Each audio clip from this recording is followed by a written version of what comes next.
হিসাবের ধারাবাহিকতা। আজকে আমরা শিখব হিসাবের ধারাবাহিকতা। এখানে রয়েছে হিসাবের নিয়ম। পঞ্চম শ্রেণীর গণিত ক্লাসে সবাইকে স্বাগতম। আজকে আমরা পঞ্চম শ্রেণীর গণিত বইয়ের 20 পৃষ্ঠা থেকে পড়ব। এখানে রয়েছে হিসাবের ধারাবাহিকতা। বিশ্বাস করো, হিসাবের ধারাবাহিকতা মাত্র একটু জিনিস জানলেই তোমরা এই পুরো অধ্যায়টা করতে পারবে। বিষয়টা কি সেটা আমি একটু দেখাচ্ছি, তোমরা একটু মনোযোগ দিয়ে দেখো। যদি আমাদের কাছে কোনো বন্ধনী থাকে, যেমন তৃতীয় বন্ধনী রয়েছে, তারপর হচ্ছে দ্বিতীয় বন্ধনী রয়েছে, তারপর হচ্ছে প্রথম বন্ধনী রয়েছে। যদি বন্ধনী থাকে তাহলে আমরা প্রথমে বন্ধনীর কাজ করব। আর যদি যোগ বিয়োগ গুণ ভাগ থাকে, এগুলো থাকে, তাহলে প্রথমেই আমরা করব ভাগের কাজ, তারপর করব গুণের কাজ, তারপর যোগ আর তারপর বিয়োগ। এই এতটুকু বিষয় যদি জানো তাহলে পুরো অধ্যায়টা তোমরা নিশ্চিন্তে চোখ বন্ধ করে সমাধান করতে পারবে। এতটুকুই জানতে হবে যে প্রথমে যদি বন্ধনী থাকে তাহলে আমরা বন্ধনীর কাজটা আগে করব, প্রথম বন্ধনীর কাজ আগে, তারপর দ্বিতীয় বন্ধনীর কাজ, তারপর তৃতীয় বন্ধনীর কাজ। এরপর যদি যে চিহ্নগুলো থাকে যোগ বিয়োগ গুণ ভাগ, তার মধ্যে প্রথমে ভাগের কাজ, তারপর গুণের কাজ, তারপর হচ্ছে যোগের কাজ, তারপর বিয়োগের কাজ। এইটুকু জানলেই আমরা পুরো অধ্যায়টা কভার করতে পারবো। দেখো এখানে হিসাবের নিয়মে এই বিষয়গুলো লেখা আছে, তোমরা পড়লেই বুঝতে পারবে। এখানে একটি প্রশ্ন আছে, এই প্রশ্নটির উত্তরটিও নিচে দেওয়া আছে। তো আমরা প্রথমে একটু এটি বুঝি, তারপর নিজে নিজে অঙ্কগুলো করি। দেখো এখানে এই যে বন্ধনী আছে, প্রথমে প্রথম বন্ধনী আছে, প্রথম বন্ধনীর কাজগুলো কিন্তু আগে করা হয়েছে। দেখো যে প্রথম বন্ধনীর মধ্যে 14 থেকে 10 বিয়োগ করে বিয়োগফল হচ্ছে 4, এখানে 4। তারপর এখানে গুণ আছে, এই যে গুণ চিহ্ন। তারপরে যে প্রথম বন্ধনীর কাজটা আগে করা হয়েছে, এখানে 20 থেকে 15 বিয়োগ করলে 5, এই যে 5। তারপর যোগ চিহ্ন আছে, এই যে যোগ চিহ্ন। তারপর এই যে 30 আছে, 30। মানে বাকিগুলো যেভাবে আছে সেভাবেই, শুধু প্রথম বন্ধনীর ভিতরের কাজগুলো অর্থাৎ হিসাবগুলো আগে করা হয়েছে। এখন প্রথম বন্ধনীর কাজ করলে প্রথম বন্ধনী উঠে গেল, থাকলো হচ্ছে এই যে বাইরে এখানে দ্বিতীয় বন্ধনী, এখানে দ্বিতীয় বন্ধনী। তো এই দ্বিতীয় বন্ধনীর ভেতরের কাজগুলো এবার আগে করতে হবে। তাহলে এখানে আছে গুণ আর আছে যোগ। তো আমরা কি শিখে আসলাম? প্রথমে আমরা করব ভাগের কাজ, তারপর গুণের কাজ, তারপর যোগের কাজ, তারপর বিয়োগের কাজ। অর্থাৎ প্রথমে এখানে আছে হচ্ছে গুণ আর যোগ, তাহলে গুণের কাজটা আগে করতে হবে। তাহলে গুণের কাজ আগে করলে 4 5 20, এই যে আগে 20, তারপর যোগ হচ্ছে 30। ঠিক আছে। এখন দেখো এই যে দ্বিতীয় বন্ধনীর ভিতরে যেটুকু আছে 20 আর 30 যোগ করতে হবে। তাহলে এই যোগটাই আমরা আগে করব, বাকি যে জিনিসগুলো আছে সেগুলো আমরা পরে করব। এগুলো এখন আমরা হাতেই দিব না, শুধু বন্ধনীর ভিতরের কাজগুলো আমরা আগে করে ফেললাম। তো যোগ 20 আর 30 যোগ করলে হলো 50, এই যে 50। এখন এই পুরো লাইনের মধ্যে কোনো বন্ধনী নেই, শুধু যোগ বিয়োগ গুণ ভাগ এই চিহ্নগুলো রয়েছে। তো এগুলোর মধ্যে আমরা কি কি দেখতে পাচ্ছি? যোগ আছে, ভাগ আছে, বিয়োগ আছে। তো কোন কাজটা আগে করব? আমরা জানি আগে ভাগ, তারপর গুণ, তারপর যোগ আর তারপর বিয়োগ। তাহলে এখানে যেহেতু ভাগ আছে তাহলে এই ভাগটা আমরা আগে করব। এই দুটো সংখ্যার মাঝখানে ভাগ আছে, তাহলে এই ভাগটা আগে করব। তো 50 কে যদি 25 দিয়ে ভাগ করি, ভাগ করলে 25 দুগুণে 50, 2 হবে ভাগফল। এই যে ভাগফল 2। এখন বাকি যেগুলো আছে, এই যে 3 এই পাশে যোগ আছে আর এই পাশে আছে বিয়োগ 4, বাকিগুলো সেম থাকবে, কোনো পরিবর্তন হবে না। এখন যে নতুন লাইনটা পেলাম, এই নতুন লাইনে কি কি আছে? আছে যোগ, আছে বিয়োগ। তো যোগ আর বিয়োগের মধ্যে কোন কাজ আগে করব? ভাগ, গুণ, যোগ, বিয়োগ। আগে যোগের কাজ, তারপর বিয়োগের কাজ, অর্থাৎ আগে যোগ করব। তো 3 আর 2 যোগ করলে কত হবে? 5। তারপর বিয়োগ করব, 5 থেকে 4 বিয়োগ করলে বিয়োগফল 1। এই যে উত্তর পেয়ে গেছি 1। এইভাবে করেই দেখো কত সহজে আমরা বুঝে গেলাম। এরপর দেখো 2 নম্বরে যে দুইটি প্রশ্ন রয়েছে, এখানেও সেম ভাবে আমরা সমাধান করতে পারবো। এখানে আছে ভাগ আর আছে গুণ। তো ভাগ আর গুণের মধ্যে কোনটা আগে করতে হবে? আগে ভাগের কাজ করতে হবে। তাহলে 12 কে যদি 2 দিয়ে ভাগ করি তাহলে ভাগফল হবে 6, 6 দুগুণে 12। তারপর হচ্ছে গুণ 3, এখন 3 6 18, গুণফল হয়ে গেল 18। আর এখানে দেখো বন্ধনী আছে, তাহলে বন্ধনীর কাজ আগে করতে হবে। তাহলে 3 দুগুণে 6, এই যে গুণফল হচ্ছে 6। তারপর ভাগ আছে, এপাশে ভাগ আছে 12, 12 কে যদি 6 দিয়ে ভাগ করি তাহলে 6 দুগুণে 12, ভাগফল হচ্ছে 2। দেখো কত সহজেই আমরা অঙ্কগুলো বুঝে ফেললাম। শুধু আমাদের কি বুঝতে হলো? আগে বন্ধনীর কাজ করতে হবে, তারপর ভাগ, তারপর গুণ, তারপর যোগ, তারপর বিয়োগ। এখন কিন্তু এই অঙ্কগুলো আমরা অনায়াসেই চোখ বন্ধ করে জাস্ট সেকেন্ডে অঙ্কগুলো করে ফেলতে পারবো। তো চলো আমরা এই অঙ্কগুলো এখন একটু সমাধান করে ফেলি। আমরা 1 নাম্বারটা উঠিয়ে নিয়েছি, চলো এখন আমরা এটা সমাধান করে ফেলি। দেখো এখানে ভালো মতো খেয়াল করে, এখানে বন্ধনী দেখতে পাচ্ছি। তো প্রথমেই আমরা কোন কাজটা করবো? আমরা বন্ধনের ভেতরে যে কাজগুলো আছে অর্থাৎ এই হিসাবগুলো আমরা প্রথমে করবো, আর বাকিগুলো সেম রাখবো। এখানে যে 6 বিয়োগ আছে এটা যেইভাবে আছে সেভাবে রাখলাম, শুধু এখানে বিয়োগ করে হয়ে ফেলবো। তো 56 থেকে 40 বিয়োগ করলে কত হবে? বিয়োগফল হবে 16। তো এখানে হয়ে গেল 16। তারপরে হচ্ছে ভাগ, এই যে ভাগ। দেখো প্রথম বন্ধনীর কাজ যখন আমরা করে ফেলেছি, প্রথম বন্ধনী উঠে গেল। তারপর এখানে যদি প্রথম বন্ধনীর কাজটা করি তাহলে 4 দুগুণে 8। এরপর যোগ 5, যেইভাবে আছে সেভাবেই রাখলাম। আমরা শুধু প্রথম বন্ধনীর ভিতরে কাজটুকু করলাম। এখন যে লাইনটা পেলাম, এখানে কি কি আছে? বিয়োগ আছে, ভাগ আছে আর যোগ আছে। তো আমরা কি কি আগে করি? আমরা আগে ভাগের কাজ, তারপর করি গুণের কাজ, তারপর করি যোগের কাজ, তারপর বিয়োগের কাজ। তো এখানে ভাগ আছে, তো এই ভাগটা আমরা আগে করব। তো 16কে যদি 8 দিয়ে ভাগ করি তাহলে কত, 8 দুগুণে 16, ভাগফল হয়েছে 2। আর বাকিগুলো যেভাবে আছে সেভাবে রাখলাম। এখানে 6 বিয়োগ আছে রাখলাম, আর এখানে আছে যোগ 5, এটা যেভাবে আছে সেভাবে রাখলাম। এরপর আমরা কিসের কাজ, যোগ আর বিয়োগের মধ্যে যোগের কাজটা আগে করব। তো যোগের কাজটা যদি আমরা আগের করি তাহলে দেখো এখানে 6 এর সামনে কি যোগ চিহ্ন আছে, এই যে 6 এর সামনে কোনো চিহ্ন আছে, এখানে কিন্তু কোনো চিহ্ন নাই, তার মানে এখানে একটা যোগ চিহ্ন আছে। তারপরে যে 2 এর সামনে কি বিয়োগ চিহ্ন দেখতে পাচ্ছি, আর 5 এর সামনে কি যোগ চিহ্ন দেখতে পাচ্ছি। তাহলে যোগ আছে কার কার সামনে, 6 এর সামনে আছে যোগ, আর 5 এর সামনে আছে যোগ। তাহলে এই যোগগুলো আমরা আগে করব, ঠিক আছে। যেহেতু যোগ করতে হবে আগে, তাহলে 6 আর 5 যদি যোগ করি তাহলে কত হবে, 6 আর 5 যোগ করলে হবে কিন্তু 11, ঠিক আছে, 11 হবে। তারপর এখানে বিয়োগ আছে 2, ঠিক আছে। এই লাইনটা আরো একবার বলছি, এখানে কিন্তু কেউ আবার এই 2 আর 5 যোগ করে দিও না, কারণ 2 এর সামনে চিহ্ন আছে বিয়োগ চিহ্ন, আর 5 এর সামনে চিহ্ন আছে হচ্ছে যোগ চিহ্ন। এই দুটো কিন্তু একসাথে করা যাবে না, দেখতে হবে কোন সংখ্যার সামনের চিহ্ন।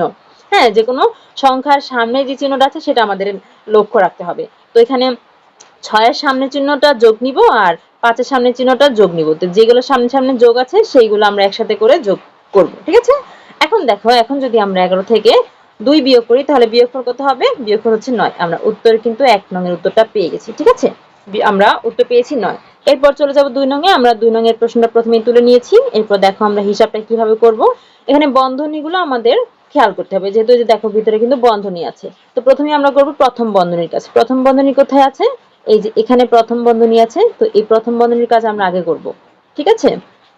আর বাকিগুলো যেইভাবে আছে সেইভাবে সেম রাখবো, মানে 7 যোগ যেভাবে আছে সেভাবে রাখবো। তারপর থার্ড মানে তৃতীয় বন্ধনী, তারপর হচ্ছে দ্বিতীয় বন্ধনী, তারপর 45 ভাগ 9 যোগ 3, এগুলো যেভাবে আছে আমরা সেভাবেই রেখে দেব। শুধু এই যে প্রথম বন্ধনীর কাজটুকু আগে করব। তো 12 থেকে 7 বিয়োগ করলে কত হবে, 12 থেকে 7 বিয়োগ করলে বিয়োগফল হবে 5, ঠিক আছে। তারপর হচ্ছে গুণ 2 বিয়োগ 5, যেইভাবে আছে সেভাবেই আমরা রাখবো, হাত দেওয়ার কোনো দরকার নেই, শুধু আমরা প্রথম বন্ধনীর কাজটুকু করে ফেললাম। এরপর দেখো, এবার আমরা প্রথম বন্ধনী কাজ করেছি, প্রথম বন্ধনী উঠে গেছে, এবার আছে দ্বিতীয় বন্ধনী। তাহলে এবার আমরা কি দ্বিতীয় বন্ধনীর কাজগুলো করব, যে এখানে দ্বিতীয় বন্ধনী আছে, এখানে দ্বিতীয় বন্ধনী আছে, এই কাজগুলো আমরা এখন করব। আর বাকিগুলো সেম থাকবে, 7 যোগ, তারপর তৃতীয় বন্ধনী। দ্বিতীয় বন্ধনীর ভিতরে দেখো এখানে দুইটা চিহ্ন আছে, একটা আছে ভাগ, একটা আছে যোগ। তো ভাগ আর যোগের মধ্যে কোনটা আমরা আগে করি, আগে করি ভাগের কাজ, তারপরে গুণ, তারপর যোগ, তারপরে বিয়োগ। তার মানে আগে ভাগের কাজ করব। তো এই দুইটা সংখ্যার মাঝখানে হচ্ছে ভাগ চিহ্ন আছে। তো এই দুইটা সংখ্যাকে আমরা একটা মানে 45 কে ভাগ করব 9 দিয়ে। তাহলে 5 নং 45, ভাগফল কত 5, ভাগফল হচ্ছে 5, তারপর যোগ 3 যেভাবে আছে সেভাবেই রাখলাম।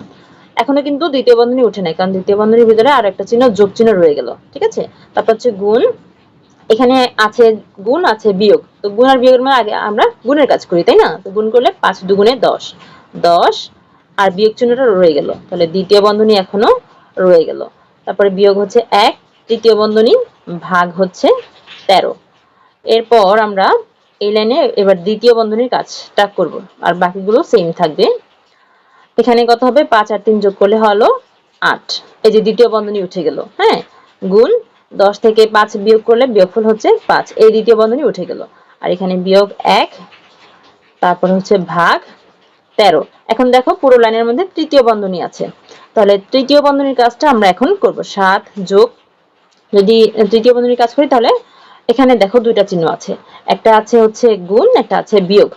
তো গুণ আর বিয়োগের মধ্যে কোন কাজ আমরা আগে করি, আমরা আগে কিন্তু গুণের কাজটা করি, ঠিক আছে। এই যে গুণের কাজটুকু আমরা আগে করব। তাহলে গুণ করলে 5 8 40, 40 আর বিয়োগটা রয়ে গেল, তাহলে তৃতীয় বন্ধনীও রয়ে গেল। তারপর হচ্ছে ভাগ 13। হ্যাঁ, এখন যদি আমরা তৃতীয় বন্ধনীর কাজটা করে ফেলি তাহলে 7 যোগ 40 থেকে 1 বিয়োগ করলে বিয়োগফল হচ্ছে 39। এই তো তৃতীয় বন্ধনী উঠে গেল, আর বাকি যেগুলো যেভাবে আছে সেভাবেই রয়ে গেল। এখন দেখো পুরো লাইনের মধ্যে কি কি চিহ্ন আছে, এখানে আছে যোগ চিহ্ন, আছে ভাগ চিহ্ন। তো আমরা আগে করি ভাগের কাজ, তারপরে করি গুণ, তারপর যোগ, তারপর বিয়োগ। তার মানে প্রথমে আমরা ভাগের কাজ করব, তো এই ভাগটা আমরা আগে করব, তারপর যোগটা করব। তো ভাগ যদি করি আমরা, বাকিটুকু যেভাবে আছে সেভাবে রয়ে গেল। 39 কে 13 দিয়ে ভাগ করলে 3 13 39, 3 হইলো, ভাগফল হচ্ছে 3। এখন যোগ করে দিলে 7 আর 3 যোগ করলে হলো 13। দেখো 2 নম্বর সমাধান আমরা করে ফেলেছি, 2 নম্বরের উত্তর পেয়ে গেছি। 2 নম্বরের উত্তর হচ্ছে 13, বুঝতে পেরেছো। এবার চলে যাব আমরা 3 নং এ। 3 নং এর প্রশ্নটা আমরা প্রথমেই তুলে নিয়েছি। 3 নম্বরের প্রশ্নটার মধ্যে দেখো এখানে কিন্তু বন্ধনী আছে। তো প্রথমে আমরা প্রথম বন্ধনীর কাজ করব। এই যেখানে প্রথম বন্ধনী আছে, এখানে প্রথম বন্ধনী আছে, এই কাজগুলো আমরা আগে করব। আর বাকিগুলো যেভাবে আছে আমরা সেভাবেই রেখে দিব। এখানে তৃতীয় বন্ধনী আছে, তৃতীয় বন্ধনী, তারপর তৃতীয় বন্ধনী, তারপর 10 গুণ, এগুলো যেভাবে আছে সেভাবে রাখলাম। এখন দেখো প্রথম বন্ধনীর মধ্যে দুটো চিহ্ন আছে, একটা আছে ভাগ, একটা আছে বিয়োগ। তো ভাগ আর বিয়োগের মধ্যে আমরা আগে ভাগের কাজ করি, তাহলে ভাগটা আগে আমরা করব। 12 কে 4 দিয়ে ভাগ করলে 3 4 12, ভাগফল হচ্ছে 3। আর বিয়োগ চিহ্নটা রয়ে গেল, তাহলে প্রথম বন্ধনী কিন্তু এখনো রয়ে গেল। বিয়োগ 2 যেভাবে আছে রাখলাম, বিয়োগ দ্বিতীয় বন্ধনী যেভাবে আছে রাখলাম। এখানে দেখো এই প্রথম বন্ধনীর ভিতরে গুণ আছে, বিয়োগ আছে। তো গুণ আর বিয়োগের মধ্যে আমরা আগে গুণের কাজ করি, তাহলে গুণ করলে 6 6 36, গুণটাও হয়ে গেল আর বিয়োগ চিহ্নটা কিন্তু এখনো রয়ে গেল। তাহলে প্রথম বন্ধনীও থেকে যাবে ভাগ 2, তারপর তৃতীয় বন্ধনী, তারপর হচ্ছে ভাগ 3। এখন দেখো প্রথম বন্ধনীর কাজ আমরা আগে করব, তো বাকি যেগুলো আছে সেম থেকে যাবে। গুণ 3 থেকে 1 বিয়োগ করলে 2, এই যে প্রথম বন্ধনী উঠে গেল। তারপর হচ্ছে বিয়োগ 2, দ্বিতীয় বন্ধনী থেকে গেল বিয়োগ। এখন দেখো 36 থেকে 6 বিয়োগ করলে বিয়োগফল হবে 30, এই প্রথম বন্ধনী উঠে গেল। ভাগ 2, দ্বিতীয় বন্ধনী, তৃতীয় বন্ধনী, ভাগ 3, যেভাবে আছে রাখলাম। এখন পুরো লাইনের ভিতরে কি কি আছে দেখো। দ্বিতীয় বন্ধনী আছে, এই যে দ্বিতীয় বন্ধনী আছে, এই যে দ্বিতীয় বন্ধনী আছে। তো দ্বিতীয় বন্ধনীর কাজ আমরা আগে করব, ঠিক আছে। দ্বিতীয় বন্ধনীর ভিতরে কিন্তু আবার দেখো দুটো চিহ্ন আছে। হ্যাঁ, এই যে দ্বিতীয় বন্ধনীর ভিতরে একটা আছে গুণ, একটা আছে বিয়োগ। তো গুণ আর বিয়োগের মধ্যে আগে আমরা কি কাজ করি, আগে আমরা গুণের কাজ করি, তাহলে গুণটা আগে করি। 10 আর 2 গুণ করলে 10 দুগুণে 20, আর বিয়োগ চিহ্নটা রয়ে গেল, তাহলে দ্বিতীয় বন্ধনীও রয়ে গেল। তারপর হচ্ছে বিয়োগ 30 কে 2 দিয়ে ভাগ করলে, এখানে দ্বিতীয় বন্ধনীর ভিতরে শুধু একটাই চিহ্ন আছে ভাগ, তো ভাগটা আমরা করে ফেলবো। 30 কে 2 দিয়ে ভাগ করলে 15 দুগুণে 30, ভাগফল হয়ে গেল 15, দ্বিতীয় বন্ধনী উঠে গেল। এখানে তৃতীয় বন্ধনী, তারপর হচ্ছে ভাগ 3। এখন দেখো এই যে দ্বিতীয় বন্ধনীর কাজটুকু আগে করব, তাহলে 20 থেকে তৃতীয় বন্ধনী থেকে যাবে, 20 থেকে 2 বিয়োগ করলে বিয়োগফল হবে কত 18। তারপর হচ্ছে এই যে দ্বিতীয় বন্ধনী এখান থেকে উঠে গেল, তারপর বিয়োগ 15, তৃতীয় বন্ধনী, ভাগ 3। এখন তৃতীয় বন্ধনীর কাজটা আগে করব, 18 থেকে 15 বিয়োগ করলে বিয়োগফল হচ্ছে 3, ভাগ হচ্ছে 3। এখন 3 কে 3 দিয়ে যদি আমরা ভাগ করি, তাহলে ভাগফল কি হবে, ভাগফল 3 একে 3, ভাগফল হবে 1। এই তো উত্তর আমরা পেয়ে গেছি। এই অঙ্কটা বেশ সহজ ছিল, তাই না? আশা করি বুঝতে পেরেছো নিয়মটা কি। নিয়মটা খুবই সহজ, আমরা প্রথমেই শিখে নিয়েছি নিয়মটা। তো যে কোনো অঙ্কের প্রথমে নিয়মটা শিখে নিলে আমরা সেই অঙ্কগুলো সহজে করতে পারি। তোমরা এখন এগুলো একটু প্র্যাকটিস করো। আমি 2 নং করে দেব পরের ক্লাসে, কারণ এই ভিডিওটা অনেক বড় হয়ে যাচ্ছে। দেখা হচ্ছে পরের ক্লাসে। আমাদের চ্যানেলে তোমাদের গণিত বইয়ের সব অঙ্কের সমাধান ধারাবাহিকভাবে দেওয়া হয়, দেখতে হলে চোখ রাখতে হবে আমাদের চ্যানেলে। আর অনলাইন ক্লাসে ভর্তি চলছে, যারা ভর্তি হতে আগ্রহী তারা এখনই যোগাযোগ করো স্ক্রিনে দেওয়া কন্ট্যাক্টে। ধন্যবাদ সবাইকে।